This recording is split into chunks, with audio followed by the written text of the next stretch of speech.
The Road by Cormac McCarthy is the grim story of a man and his young son who walk through post-apocalyptic America to find warmer land.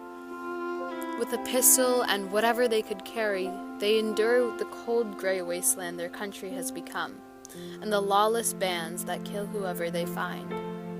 Although the idea is hardly relatable, Cormac McCarthy sculpts the book into something extremely human. One line especially stood out to me. Once there were brook trout in the streams in the mountains. You could see them standing in the amber current where the white edges of their fins wimpled softly in the flow. They smelled of moss in your hand.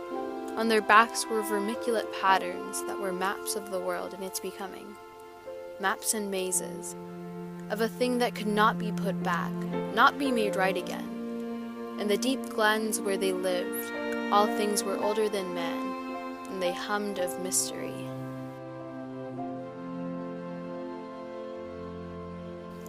In this quote, the man describes to his son the world that he would never see, the beautiful world that I revisit every year in Algonquin Park on my canoe trips. The man explains the beauty of their previous earth, the way I see it today.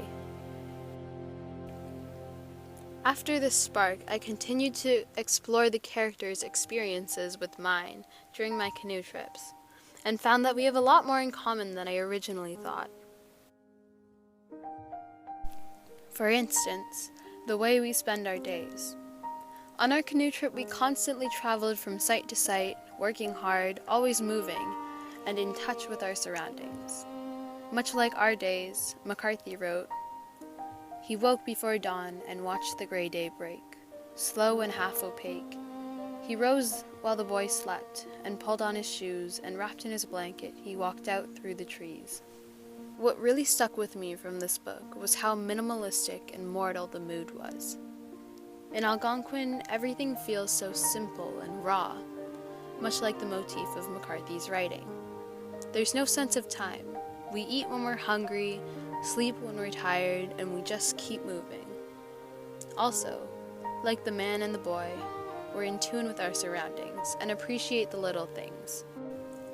McCarthy writes, "The small wad of burning paper drew down to a wisp of flame, and then died out, leaving a faint pattern for just a moment, in the incandescence, like the shape of a flower, a molten rose."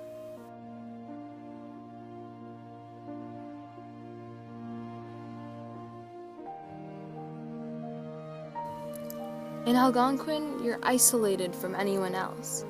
It's just you and your canoe. And every time I return, I'm renewed, as if living so minimalistically is healing. On trip, there's so much joy and curiosity that resonates with me long after the drive home. And it got me thinking how spending some time with nature almost provides a light, a new beginning, just like the boy did for the man.